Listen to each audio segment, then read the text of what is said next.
Look one, take one.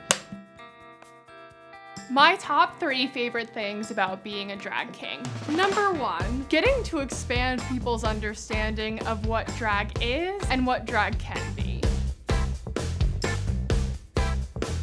Number 2, I love being able to tap into my masculinity and my femininity and everything in between, just dancing along the gender spectrum. Number 3, I love being a part of the community. Being a part of the drag scene is just so rewarding. I'm Maxx. You may know me as Maxxx Pleasure, and I'm a drag king based in New York City. Maxxx Pleasure is a rough around the edges rock star. I really like shaking my hair out, wiggling my hips. I always go for the mustache, the goatee, the little soul patch. This is my classic rock star look. So I got like the striped pants, the glam boots. Being the rocker type gave me permission to be performative and flamboyant and dance and sing right off the bat. This is my rock lobster look, a little B-52s inspired. I love using props to like tell the story of the performance and like really build the drama. I love a reveal. If you come to a Maxxx Pleasure show, you can definitely expect a lot of snarling and a very good time.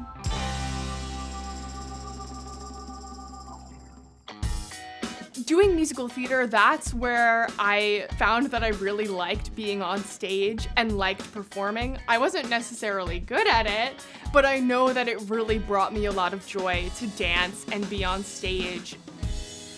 Around that same time, when I was a teenager, I kind of started to figure out that I wasn't straight. Being bisexual is something that I didn't understand. When I was a teenager, I felt a lot of fear, also a lot of self-loathing. The queer community, these are people that I want to know, a community that I want to be a part of, and that's actually what got me into drag in the first place. I first started drag while I was in college. After dancing back up for some other drag kings, I was like, wait, I want to give this a shot. My early drag days, I was afraid to try putting on a mustache. I was afraid to kind of play with the gender transformation element of it. Finding that drag king community inspired me to take a step a little further and try different things and really push myself to develop my drag king persona and my performances.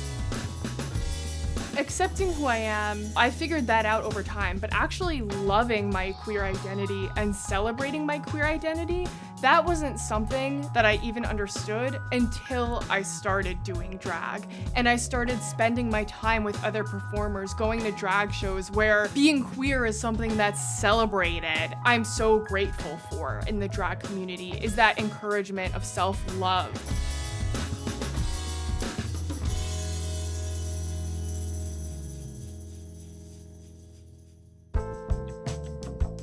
My drag journey really went full speed ahead once I started performing in Brooklyn and performing in the city. There are so many shows here and so many other performers. It felt like once I got to Brooklyn and to New York City and started performing, I felt like I found this hidden space that I should have known about the whole time.